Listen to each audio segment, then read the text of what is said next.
Hi అండి, welcome to my channel హత్తనెల్లు daily vlogs. ఈరోజు వీడియోలో కొబ్బరితో స్వీట్ అయితే ప్రిపేర్ చేయబోతున్నానండి. ఇది చాలా టేస్టీగా ఉంటుంది. పిల్లలకైనా పెద్దవాళ్ళకైనా అలా నోట్లో వేసుకుంటే కరిగిపోతుంది, అంత బాగుంటుంది. చేసే విధానం కూడా చాలా సింపుల్ అండి. తక్కువ ఇంగ్రీడియంట్స్తో అప్పటికప్పుడు క్విక్గా స్వీట్ అయితే రెడీ చేసుకోవచ్చు. తయారీ విధానం చూసేద్దాం. అంతకు ముందుగా ఒక కప్పు కొబ్బరిని అయితే తీసుకొని దానిపైనుండే బ్రౌన్ పార్ట్ మొత్తం కూడా తీసేసి ఈ ముక్కల్ని మిక్సీ జార్లో వేసుకొని అయితే 2 కప్పులు వాటర్ కూడా పోసుకొని మిక్సీకి అయితే పట్టుకోవాలండి. కొబ్బరి పాలు చిక్కగా ఉండేటట్టుగా అయితే మిక్సీకి అయితే పట్టుకోవాలి. ఎంత మెత్తగా వీలైతే అంత మెత్తగా అయితే మిక్సీకి పట్టుకొని ఇలా కాటన్ క్లాత్ అయితే ఒకటి తీసుకొని పాలను అయితే వడకట్టుకోవాలి.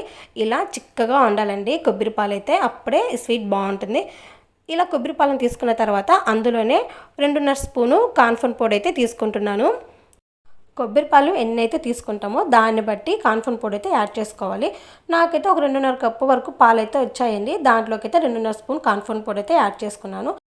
2.5 కప్పు పాలకి నేనైతే 3/4 కప్పు చక్కెర అయితే తీసుకున్నానండి. అంతకన్నా మీకు ఎక్కువ కావాలనుకున్నా వేసుకోవచ్చు, కాకపోతే అంత చక్కెర వేసినా మరీ తీయగా అనిపిస్తుంది కాబట్టి నేనైతే 3/4 కప్పు చక్కెర తీసుకున్నాను. ఆ తర్వాత స్టవ్ మీద పెట్టేసి నిదానంగా కలుపుకుంటూ అయితే ఈ పాలని దగ్గర పడేంత వరకు ఉడికించుకోవాలి. మీరు కావాలంటే బెల్లంతో అయినా చేసుకోవచ్చండి. బెల్లంతో చేసుకున్నా కూడా చాలా బాగుంటుంది. ఇందులో యాలకుల పొడి కానీ ఏమీ కూడా వేయట్లేదు. అలా వేసుకుంటే యాలకుల స్మెల్ వస్తుంది, కానీ కొబ్బరి ఫ్లేవర్ అనేది తెలియదు కాబట్టి యాలకుల పొడి అయితే వేయట్లేదు. మీకు కావాలంటే వేసుకోవచ్చు. కొంచెం దగ్గర పడేలోపు గిన్నెకి అయితే నెయ్యి అయితే పూసి పక్కన పెట్టుకోవాలి. నెయ్యి అయినా పూసుకోవచ్చు, నూనె అయినా పూసుకోవచ్చు అండి, మన ఇష్టం. చూసారు కదా, ఇలా అయితే బాగా ఉడికిపోయింది. ఇప్పుడు దీన్ని గిన్నెలోకి అయితే పోసేసుకోవచ్చు. మరీ గట్టిగా అయ్యేంతవరకు అయితే ఉంచుకోవద్దండి, ఇలా ఉంటే చాలు.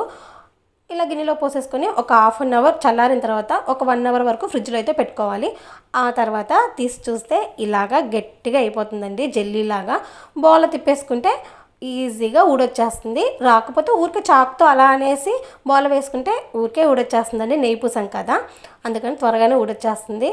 ఆ తర్వాత కట్ చేసుకొని తింటే ఉంటుందండి, నోట్లో పెట్టుకుంటే అలా కరిగిపోతుంది. పిల్లలైతే మరీ ఇష్టంగా తింటారు.